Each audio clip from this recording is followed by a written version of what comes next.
से तो जवाब, वो क्या जवाब मांगेंगे? उनसे तो जनता जवाब मांगेगी। उनके सवाल तो जनता की अदालत में लगेंगे।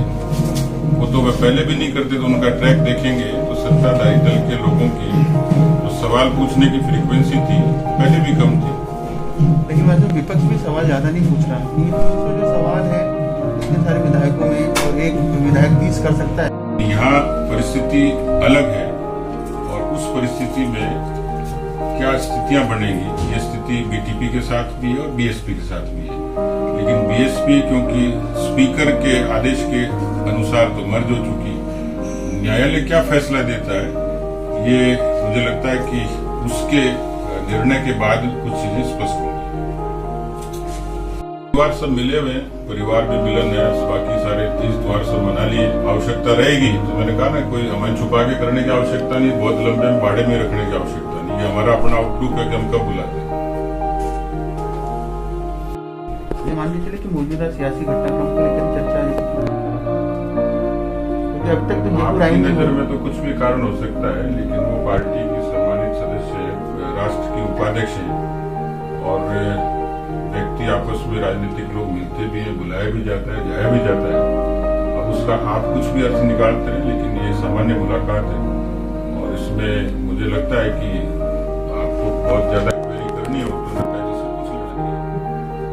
सर, विधानसभा में जो कुछ सरकार पर भी इसी तरह के आरोप लगे।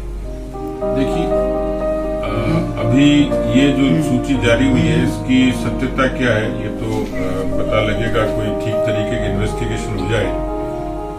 लेकिन सरकार फोन टैप करती है, ये तो पिछले कुछ प्रकरणों में पता भी लग गया। और फोन टैपिंग की एक प्रक्रिया होती है, उसको अपनाया भी नहीं गया, तो इस तरीके का गैर कानूनी काम सरकार कर रही है, ये तो जनता के संज्ञान में भी है। अब जो सूची जारी हुई है उसमें प्रत्यक्ष को प्रमाण की आवश्यकता नहीं है, क्योंकि जो लोग अंदर बंद हैं ये बात तो वही बता रहे हैं कि हम एक दूसरे के कमरों में नहीं जा सकते, एक दूसरे से बात नहीं कर सकते। तो बात लोकतंत्र की और नैतिकता की कर रहे हैं, लेकिन जिन लोगों का उनको समर्थन चाहिए, पहली बात तो उन पर भरोसा नहीं है और दूसरी बात उनको इस तरीके से कैद किया हुआ है। इसका मतलब ये है कि सरकार भयभीत है, डरी हुई है। जिन लोगों के वोट चाहिए, जिन लोगों के वोट से सरकार बचनी है, उन पर ही अविश्वास है। तो इस अविश्वास के कारण जो पूरे प्रदेश भर में जो अस्थिरता और अराजकता बनी है वो वास्तव में चिंताजनक है।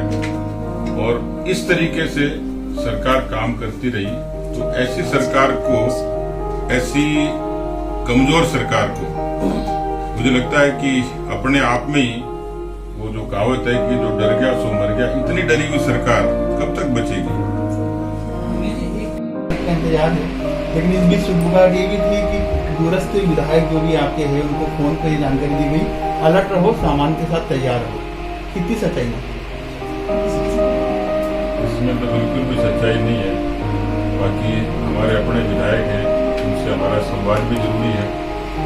और इस तरीके से कांग्रेस ओछी राजनीति पे आई है तो वो किसी भी किस्म से कोई भी हरकत कर सकती है। इसलिए स्वाभाविक तौर पर हमारे अपने लोगों का मनोबल मजबूत रहे, उनका भरोसा मजबूत रहे और सामान्य तौर तरीकों में संवाद की परंपरा हमारी पहले से भी कायम है।